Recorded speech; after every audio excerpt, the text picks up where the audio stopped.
자, 이번 강의는 산화환원 반응에 대한 것입니다. 앞에서 우리는 침전 반응, 그 다음에 산염기 반응에 대해서 공부를 했는데, 이어서 우리는 이제 산화환원 반응에 대해서 공부를 합니다. 세상에 존재하는 수없이 많은 반응 중에서 아마 가장 많은 그런 부분을 차지하는 게 이 산화환원 반응이 아닐까, 그렇게 생각합니다. 그래서 어떤 면에서 가장 많은, 가장 높은 비중을 차지하는 그런 반응이라고 볼 수가 있어요.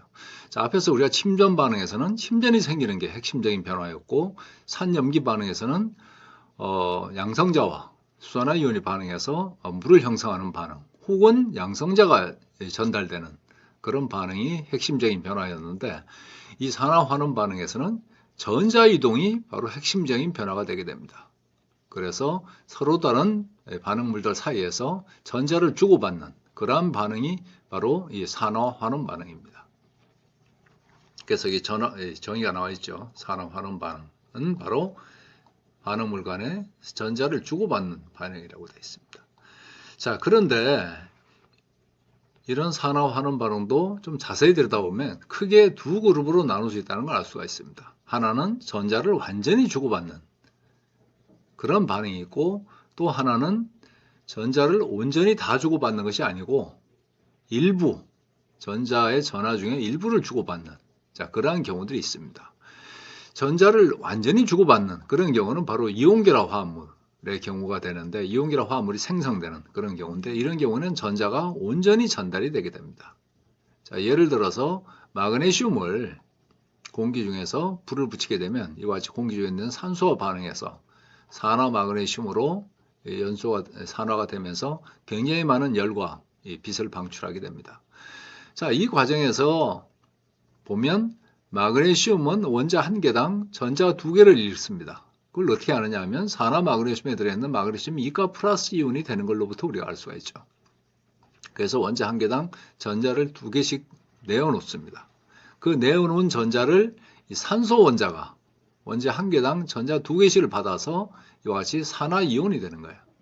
그래서 이 반응에 있어서 마그네슘 원자와 산소 원자는 두 개씩의 전자를 주고받습니다. 이때는 전자가 온전히 마그네슘 원자에서 산소 쪽으로 완전히 전달이 되는 것입니다. 그래서 마그네슘 2가 플러스 이온이 되고 또 O 2가 마이너스 이온, 다시 말해서 산화 이온이 생성이 되게 되는 것이죠. 자, 그런가 하면 공유결합 화합물이 생성되는 이와 같은 경우는 전자가 온전히 전달되는 것이 아니고 전자의 전하 중에 일부가 이동을 하게 됩니다.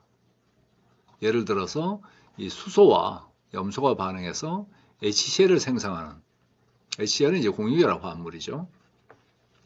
자, 이와 같은 반응에서 보면 HCl 속에는 H 플러스 이온과 Cl 마이너스 이온이 들어있는 게 아닙니다. 물론 이게 물에 녹으면 H 플러스 이온과 Cl 마이너스 이온이 형성이 되지만 그 공유결합 화합물 자체에서는 H 플러스와 Cl 마이너스가 아니고 H와 Cl이 한 쌍의 전자쌍을 공유함으로 해서 이제 화학결합을 형성해 있는 이런 상태인데, 이런 경우에는 이 전자의 분포가 H와 Cl 사이에 공유되는 전자쌍이 Cl 쪽으로 어느 정도 옮겨져 가 있기 때문에 Cl 원자는 부분적인 음의 전하, 다시 말해서 부분적인 음전하는 이야기는 전자 한 개의 전하보다 작은 크기의 전하를 더 얻은 것이고, H 원자는 부분적인 양의 전하, 다시 말해서 전자 한 개의 전하에 비해서 더 작은 크기의 전하를 잃은 상태가 돼서 그래서 H는 부분적인 양의 전하를 띠고 Cl은 부분적인 음의 전하를 띱니다. 그렇다는 이야기는 전자를 온전히 주고받은 것이 아니고, 일부의 전자를 준 거고 이쪽에서는 일부의 전자를 받은 거예요. 이럴 때는 우리는 사실은 전자 그룹의 일부가 한쪽으로 이동했다고 이야기를 하는데, 사실은 전자의 분포가 Cl 원자 쪽으로 약간 이동되어 있는 그와 같은 상태입니다. 자, 이걸 설명하는 게 바로 그림 4의 16이에요. 그래서 이 마그네슘이 산화가 될 때는 이와 같이 마그네슘 원자가 산소 원자 쪽으로 전자 두 개를 온전히 줍니다. 그래서 이와 같이 마그네슘 2가 플러스 이온과 산화 이온이 생기고 이것들이 차곡차곡 쌓여서 이와 같은 이온 결합 화합물을 형성하게 되는 거죠.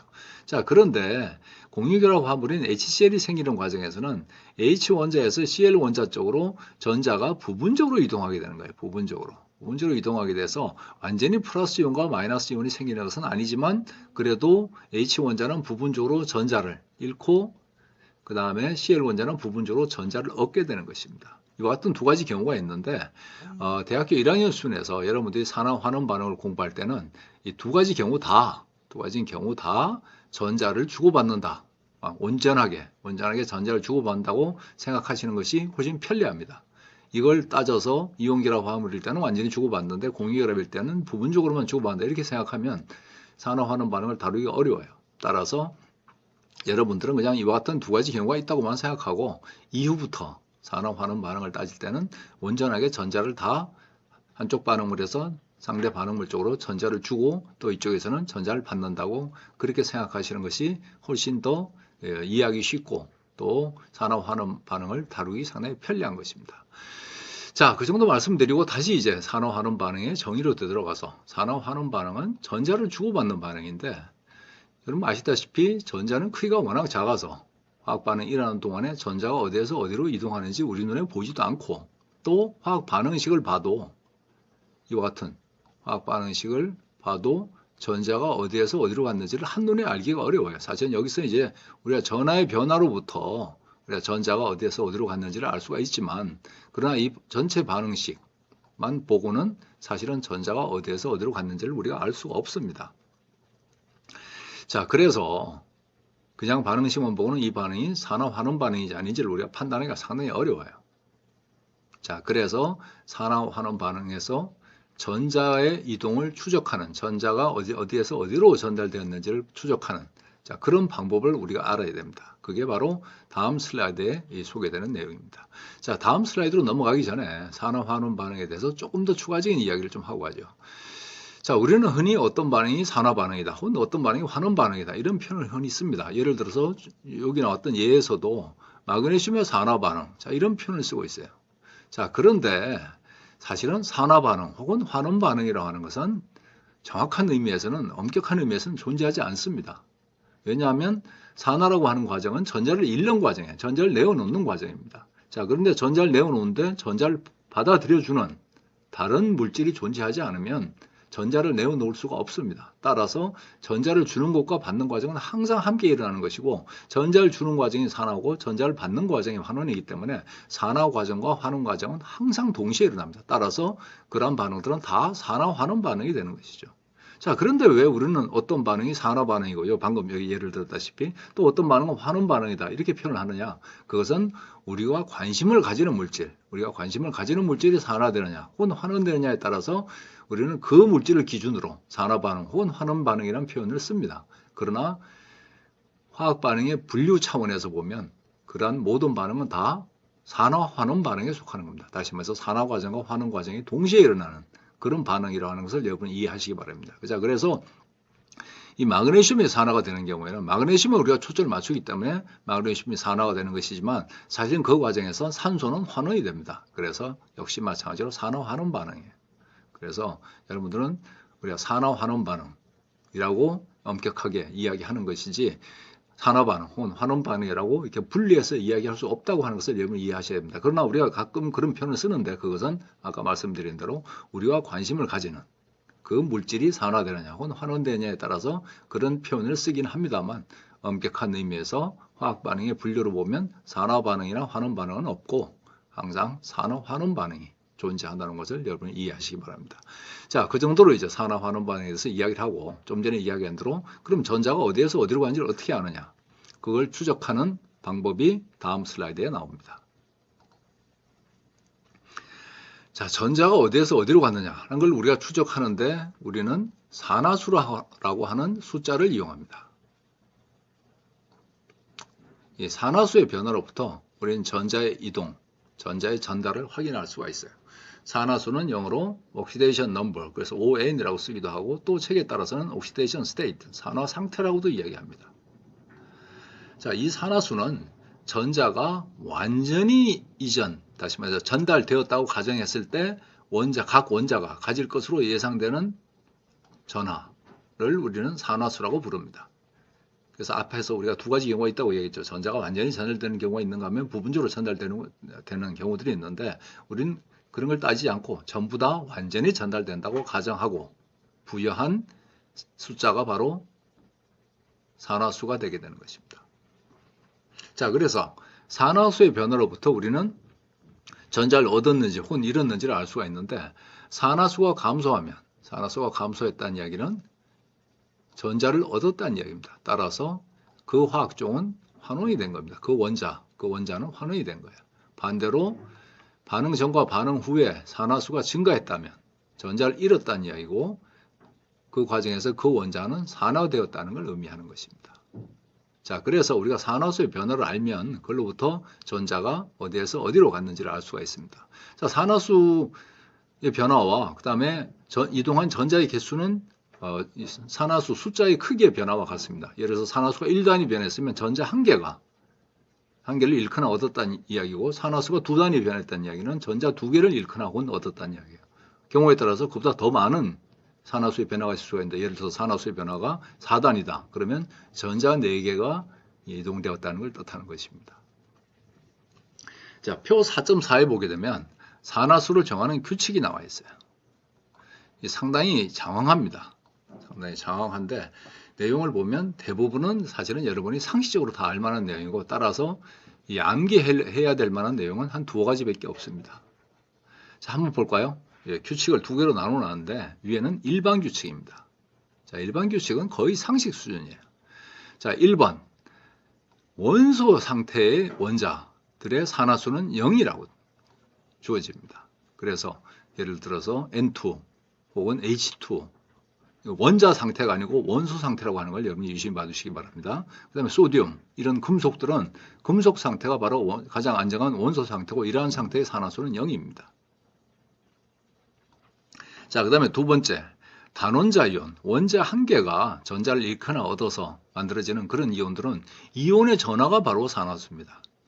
너무나 당연한 이야기죠. 앞에서 봤다시피 마그네슘 같은 경우는 마그네슘 이가 플러스는 마그네슘 원자에서 전자 2개가 떨어져 나가서 형성된 이온입니다. 따라서 전자 2개를 잃었다는 걸 알 수가 있어요. 그래서 마그네슘 이가 플러스 이온이 되게 되는데 그 이가 플러스, 2 플러스가 바로 그 마그네슘 이가 플러스 이온의 산화수가 된다는 것입니다. 아주 쉽죠. 단원자 이온. 또 산화 이온 같은 경우 O 이가 마이너스 이온. 전자 2개를 얻었다는 겁니다. 따라서 단원자 이온에서는 마이너스 2가 바로 산소 원자의 산화수가 된다고 하는 것입니다. 자, 그 다음에 3번째. 상당히 중요한 규칙인데 어떤 분자나 화합물의 화학식 단위에서 산화수의 합은 0입니다. 다시 말해서 중성화합물에 있어서 화학식 단위나 아니면 분자 속에 들어있는 원자들의 산화수를 다 더하면 0이 된다는 거예요.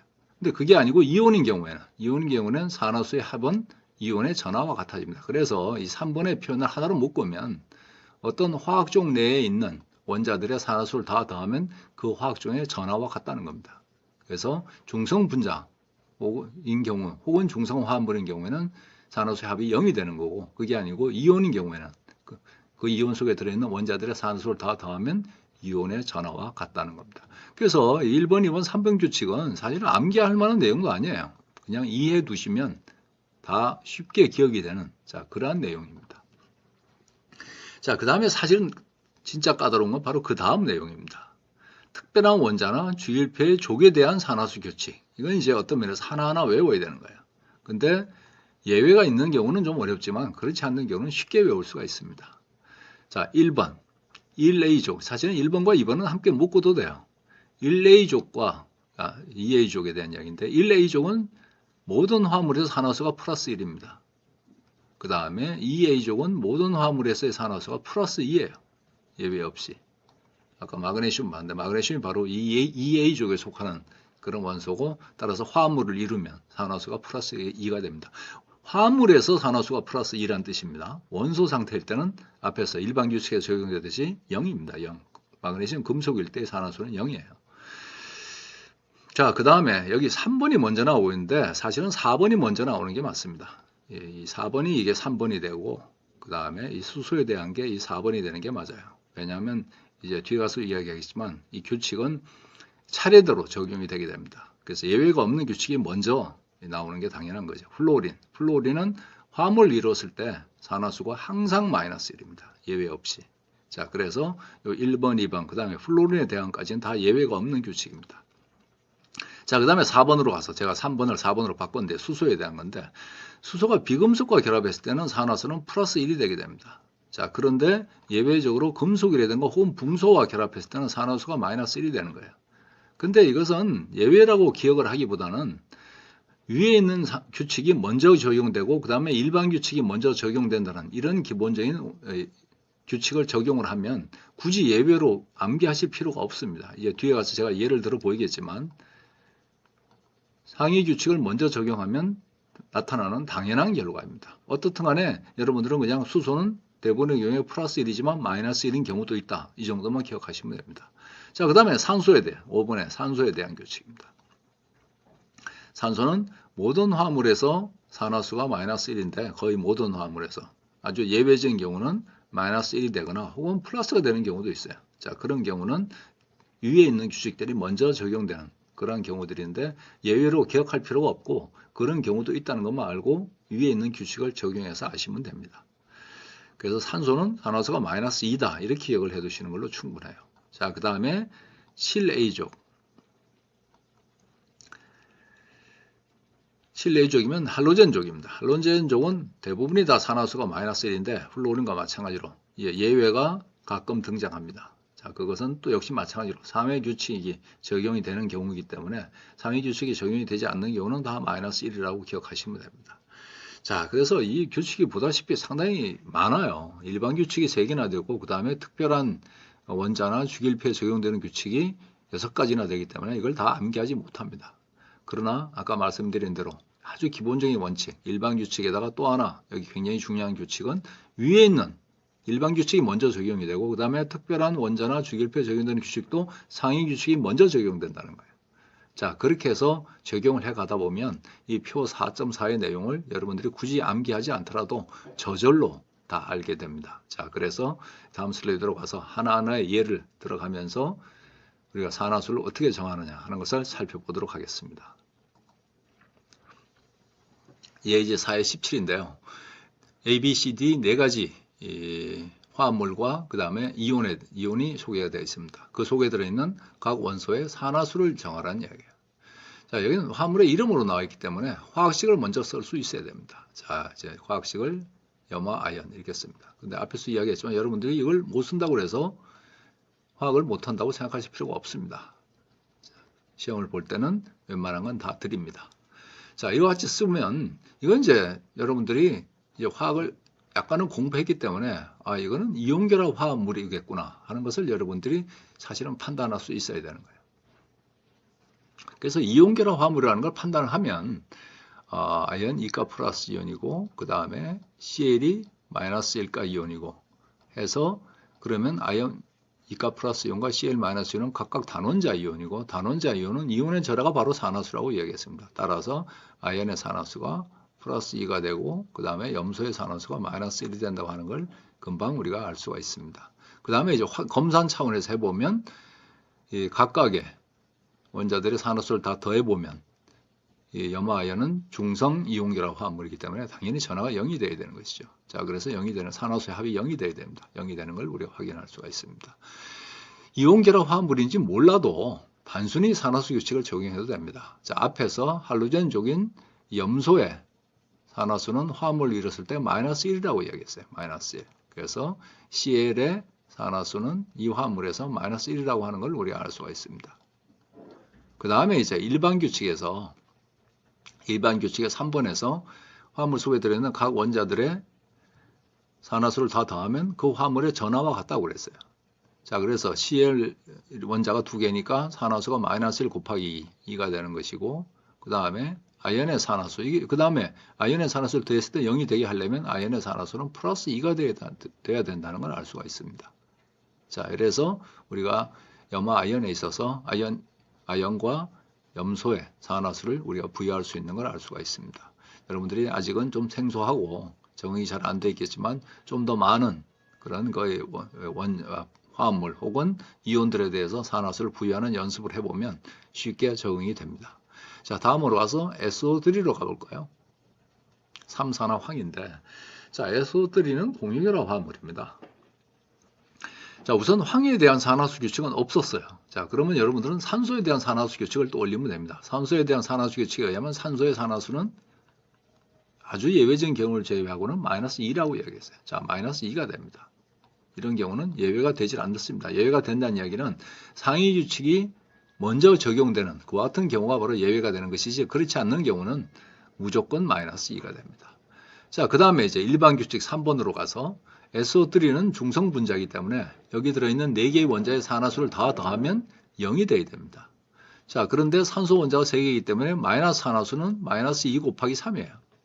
마이너스 2가 총 3개가 있기 때문에 곱하면 마이너스 6이 됩니다. 자, 마이너스 6이 됩니다. 자, 그런데 황해 산화수는 그럼 얼마가 돼야 되느냐? SO3는 중성이기 때문에 황해 산화수는 플러스 6이 되어야 SO3 속에 들어있는 4개의 원자의 산화수를 다 더하면 0이 되는 걸 알 수가 있죠. 그래서 SO3 속에 들어있는 황해 산화수는 플러스 6이 되는 겁니다. 산소의 산화수는 마이너스 2가 되고. 자, 이제 조금 여러분들이 산화수 규칙에 적응이 되셨는지 잘 모르겠어요. 자, 다음으로 와서 HNO3로 가보죠. 질산입니다. 자, HNO3에서 먼저 수소의 산화수 규칙을 먼저 중요하면 수소는 비금속과 결합했을 때 산화수가 플러스 1이라고 이야기했습니다. 자, 이 규칙은 우리가 암기를 해야 되는 건데 여러분들이 이건 뭐 암기하지 않더라도 쉽게 알 수가 있을 겁니다. 자, 그 다음에 이제 질소의 산화수에 관한 규칙은 없기 때문에 그 다음에 산소의 산화수 규칙으로 가요. 산소의 산화수 규칙에 별 문제가 없으면 마이너스입니다. 특별한 경우가 아니면. 자, 그 다음에는 일반 규칙 3번으로 갑니다. 다 더하면 0이 돼야 되는 거예요. 그래서 수소가 플러스 1, 그 다음에 산소 3개가 마이너스 6이 됩니다. 따라서 질소는 플러스 5가 되어야 전체가 합이 0이 되는 걸 알 수가 있죠. 이와 같이 쭉 더하면 0이 되는 걸 알 수가 있습니다. 자, 이렇게 해서 질산 속에 들어있는 H원자, 그 다음에 N원자, O원자의 산화수를 우리가 다 부여할 수가 있습니다. 자, 그 다음에 D번으로 가볼까요? 다이크로미움산 이온인데 옛날에는 이걸 중크롬산 이온이라고 흔히 불렀습니다. 자, 이 속에 보면 크롬 원자가 2개가 들어있고 산소 원자가 7개가 들어있습니다. 그러면서 전체는 전하가 마이너스 2입니다. 마이너스 2. 자, 산소에 관한, 크롬 원자에 관한 산화수 규칙은 없기 때문에 산소에 관한 산화수 규칙을 먼저 적용합니다. 산소는 마이너스 2예요. 자, 그러면 산소 원자가 7개가 있기 때문에 마이너스 산화수는 총 27, 24, 마이너스 14가 되게 됩니다. 마이너스 14. 자, 그 다음에 지금 크로미움 원자의 산화수를 다 더해야 되는데 이걸 다 더하면 얼마가 되느냐면 마이너스 2가 되어야 된다는 뜻이에요. 다이크로미움산 이온의 전하가 마이너스 2입니다. 자, 그러려면 크롬 원자 2개의 산화수는 얼마가 되어야 되냐면 플러스 12가 되어야 된다는 걸 알 수가 있어요. 플러스 12가. 자, 근데 이게 크롬 원자 2개의 산화수이기 때문에 크롬 원자 1개의 산화수는 플러스 6이 되면 된다고 하는 걸 우리가 알 수가 있습니다. 자, 그래서 다이크로미움산 이온 속에 들어있는 크로미움 원자의 산화수는 플러스 6이고 그 다음에 산소의 산화수는 마이너스 2입니다. 다 더하면 마이너스 2가 되는 걸 알 수가 있죠. 마이너스 2가 되는 걸. 자, 이런 식으로 각각의 원자의 산화수를 부여하는 것입니다. 자, 이 정도는 충분하지 않기 때문에 더 많은 예를 우리가 살펴보도록 하죠. 자, 교과서에 나오는 그런 산화환원 반응의 예를 제가 일부 가져왔습니다. 자, 이미 답이 써져 있지만 우리 하나하나 살펴보죠. 자, 이 반응물에 있는 알루미늄 금속은 가장 안정한 상태의 원소 상태입니다. 금속의 결정을 이룬 상태죠. 자, 이러한 경우에 산화수는 0입니다. 이게 바로 일반 규칙의 1번입니다. 1번. 그 다음에 산소 분자에 있어서 이것도 가장 안정한 상태의 원소 상태이기 때문에 이 산소 분자 속에 들어있는 산소 원자의 산화수는 0이 되는 겁니다. 자, 그 다음에 이와 같이 산화알루미늄이 됐을 때, 산소의 산화수는 상위 규칙에 적용되지 않기 때문에 마이너스 2가 됩니다. 알루미늄에 관한 산화수 규칙은 없어요. 따라서 산소에 대한 산화수 규칙이 먼저 적용됩니다. 자, 그 다음에 일반 규칙 3번. 다 더하면 0이 돼야 된다는 거예요. 자, 그래서 마이너스 산화수는 마이너스 2인 산화수를 갖는 산소 원자가 3개이기 때문에 마이너스 6이 됩니다. 자, 그러려면, 그래서 그 다음에 다 더하면 0이 되려면, 양의 산화수가 플러스 6이 돼야 되는데 알루미늄 원자가 2개가 있어요. 따라서 알루미늄 원자 하나는 플러스 3의 산화수를 가지면 된다는 걸 알 수가 있습니다. 자, 그래서 우리는 원소 상태에 있는 두 원자의 산화수를 부여를 했고 그 다음에 화물 상태의 산화수를 부여했어요. 자, 여기서는 한 가지를 더 볼까요? 알루미늄은 산화수가 반응 전에 0이었다가 이와 같이 플러스 3으로 증가했습니다. 산화수가 3단위만큼 증가했다는 이야기는 알루미늄 원자 한 개당 전자 3개를 잃었다는 걸 뜻하는 겁니다. 자, 그 다음에 산소 원자의 산화수는 보다시피 0에서 마이너스 2로 감소했어요. 그렇다는 이야기는 산소 원자 한 개당 2개씩의 전자를 얻었다는 걸 뜻하는 겁니다. 그래서 이 반응에서 알루미늄 원자와 산소 원자 사이에는 전자를 주고받았다는 걸 우리가 알 수가 있고 그렇기 때문에 이 반응은 산화 환원 반응이 되는 것입니다. 이렇게 산화 환원 반응을 판단하는 겁니다. 산화수의 변화로부터. 자, 그 밑에 예를 하나 살펴볼까요? N2 역시 마찬가지로 질소 원자의 가장 안정한 상태는 바로 N2 분자로 존재하는 것입니다. 따라서 N2 속에 들어있는 산소 원자의 산화수는 0이 되는 것입니다. 수소 역시 마찬가지죠. 가장 안정한 상태의 수소 원자의 산화수 원소 상태이기 때문에 0이 되는 겁니다. 자, 그 다음에 암모니아가 됐을 때인데 아까 이야기한 대로 질소에 관한 산화수 규칙은 없어요. 따라서 수소에 대한 산화수 규칙이 먼저 적용됩니다. 비금속과 결합했을 때 수소의 산화수는 플러스 1이 됩니다. 그 다음에 일반 규칙 3번 다 더하면 0이 돼야 되는 거예요. 자, 그러려면 질소의 산화수는 마이너스 3이 돼야 된다는 걸 알 수가 있죠. 자, 이렇게 해서 반응 전과 반응 후에 있는 모든 원자의 산화수를 다 부여하고 나면 우린 산화수의 변화를 추적을 할 수가 있습니다. 자, 질소 원자는 0에서 마이너스 3으로 변했어요. 그렇다는 이야기는 이 반응 과정에서 질소 원자 한 개당 3개씩의 전자를 얻었다는 걸 알 수가 있습니다. 자, 그 다음에 수소는 수소 원자 한 개당 보다시피 전자를 1개씩 잃었어요. 그래서 이 반응 과정에서 질소는 환원이 되고 수소는 산화되었다는 걸 알 수가 있고 이 반응 역시 마찬가지로 산화 환원 반응이라고 하는 걸 우리가 알 수가 있습니다. 자, 밑으로 내려가서 NO와 O2 사이의 반응을 한번 볼까요? 자, O2 먼저 간단한 것부터 하죠. O2는 가장 안정한 원소 상태이기 때문에 산소 원자의 산화수는 0입니다. 자, 그 다음에 NO로 가서 N에 관한 산화수 규칙은 없기 때문에 O의 산화수 마이너스 2가 먼저 적용이 됩니다. 그 다음에 일반 규칙 3번을 적용하면 다 더하면 0이 돼야 되기 때문에 N의 산화수가 플러스 2가 된다는 걸 이제 금방 알 수가 있죠. 여러분들이 어느 정도 이해를 하셨으면 금방 이렇게 알 수가 있습니다. 그러나 제 설명을 듣는 것보다는 여러분들이 연필과 종이를 꺼내놓고 이 반응식을 써놓고 여러분들이 하나하나 따져보는 것이 굉장히 중요합니다. 그러면 금방 산화수 규칙을 자기 걸로 만들 수가 있습니다. 자, 다음으로 가서 NO2 역시 마찬가지로 질소에 관한 산화수 규칙은 없으니까 산소에 관한 산화수 규칙을 먼저 적용합니다. 마이너스 2. 그 다음에 다 더하면 0이 된다는 일반 규칙 3번을 적용하면 N의 산화수가 플러스 4가 된다는 걸 금방 알 수가 있죠. 자, 그러면 역시 마찬가지로 이 과정에서도 질소의 산화수가 증가했습니다. 2단위만큼 증가했기 때문에 질소 원자 한 개당 전자 2개를 잃었다는 걸 뜻하는 겁니다. 그 다음에 여기 있는 산소 원자는 산화수의 변화가 없지만 여기 있는 산소 원자의 산화수는 0에서 마이너스 2로 감소했어요. 2단위만큼. 그렇다는 이야기는 산소 원자 한 개당 전자를 2개씩 얻었다는 걸 뜻하는 겁니다. 물론 여기 있는 산소 원자입니다. 여기 있는 산소 원자들에 있어서 전자를 2개씩 얻었다는 이야기에 따라서 전자를 주고받은 그런 반응이고 이 반응 역시 산화 환원 반응이라고 하는 걸 알 수가 있습니다. 자, 이제 네 번째 예로 가면 염소산, 포타슘이 이와 같이 KCl과 산소로 분해가 되는 이런 반응입니다. 자, 여기서 보면 KClO3에서 K, 포타슘은 알칼리 금속 원소입니다. 따라서 이 규칙이 먼저 적용되는 거예요. 알칼리 금속은 예외 없이 산화수가 플러스 1입니다. 왜냐하면 알칼리 금속은 전부 다 이온 결합을 이루고 이온 결합을 이룰 때 플러스 1가의 양이온이 되기 때문에 이온의 전하가 바로 단원자 이온은 이온의 전하가 바로 산화수가 되기 때문에 그렇습니다. 자, 그 다음에 염소와 산소에 대해서는 산소의 산화수 규칙이 먼저 적용됩니다. 일반 규칙 말고 특정 규칙에서 보면 산소에 대한 규칙이 먼저 나오고 그 다음에 플로린을 제외한 나머지 할로젠 원소들의 산화수 규칙이 나와 있기 때문에 산소의 산화수 규칙이 먼저 적용됩니다. 산소는 마이너스 2예요. 자, 그 다음에 일반 규칙 3번이 적용됩니다. 다 더하면 0이 돼야 되는 거예요. KClO3 보다시피 중성화합물입니다. 따라서 다 0이 되게 만들려면 CL의 산화수가 플러스 5가 되어야 한다는 걸 금방 알 수가 있습니다. 자, 그 다음에 가서 쉬운 것부터 할까요? O2. O2에서 산소의 산화수는 0이 되는 것이죠. 가장 안정한 상태의 원소입니다. 자, KCl은 여러분이 잘 아는 이온결합 화합물이에요. K 플러스 이온과 Cl 마이너스 이온입니다.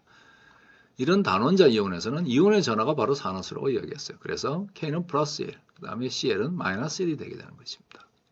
자, 이 과정에서 산화수의 변화를 보게 되면 산소의 산화수가 마이너스 2에서 0으로 2단위만큼 증가했습니다. 그렇다는 이야기는 산소 원자가 전자를 두 개씩 잃었다는 걸 뜻하는 겁니다. 자, 그 다음에 Cl 원자가 플러스 5에서 마이너스 1로 자그마치 6단위만큼 변했어요. 6단위만큼. 따라서 Cl 원자 한 개가 전자를 그래서 6개를 얻었다는 걸 의미하는 것입니다. 그래서 이 반응도 역시 마찬가지로 각 원자들의 산화수 변화가 있는 산화 환원 반응이라고 하는 걸 우리가 알 수가 있습니다. 자, 마지막으로 일산화탄소가 산소와 반응해서 이산화탄소가 되는 자, 이와 같은 반응입니다. 자, 우선 이제 쉬운 것부터 해서 O2 상태에 있는 산소 원자의 산화수는 0입니다. 자, 그 다음에 일산화탄소에 있어서 탄소에 관한 산화수 규칙은 없기 때문에 산소에 관한 산화수 규칙을 먼저 적용합니다. 마이너스 2예요. 자, 두 개를 더하면 다 0이 돼야 되기 때문에 일산화탄소 속에 들어있는 탄소의 산화수는 플러스 2가 된다고 하는 걸 금방 알 수가 있습니다. 자, 그 다음에 이산화탄소로 가서 역시 마찬가지예요. 산소의 산화수 마이너스 2가 먼저 적용되고 그 다음에 일반규칙 3번을 적용해서 다 더하면 0이 되기 때문에 탄소의 산화수는 플러스 4가 되는 걸 알 수가 있습니다. 이 과정에서도 탄소의 산화수가 2단위만큼 증가해서 우리는 탄소 원자 한 개당 2개씩의 전자를 잃었다는 걸 알 수가 있고 그 다음에 여기 있는 산소는 아니고 여기 있는 산소는 아니지만 여기 있는 산소의 산화수가 0에서 마이너스 2로 2단위만큼 감소했다는 걸 알 수가 있습니다. 그래서 여기 있는 산소 원자는 전자를 산소 원자 한 개당 2개씩 얻었다는 걸 알 수가 있는 것이죠. 그래서 역시 마찬가지로 산화 환원 반응인 것입니다. 자, 이렇게 해서 우리가 산화수를 구하고 그 다음에 산화수로부터 전자가 어디에서 어디로 이동했는지를 알 수가 있어요. 이렇게 전자가 어디에서 어디로 이동한 이런 변화가 있는 이런 반응은 다 산화 환원 반응이 되는 것입니다. 자, 이상으로 해서 이 산화 환원 반응의 핵심적인 개념과 그 다음에 산화수를 이용해서 전자 이동을 추적하는 그런 방법에 대해서 우리가 살펴봤습니다. 자, 여러분들이 여기 나온 예들을 직접 이 종이 위에 반응식을 쓰고 화물 하나하나당 여러분들이 펜을 이용해서 산화수를 부여하는 그런 연습을 하시기 바랍니다. 그래야 이 산화수를 부여하는 그런 방법을 온전하게 자기 것으로 만들 수가 있고 그래야 이 산화 환원 반응을 쉽게 여러분들이 알아낼 수가 있는 것입니다. 자, 이상으로 산화 환원 반응에 대한 첫 번째 강의를 마치도록 하겠습니다.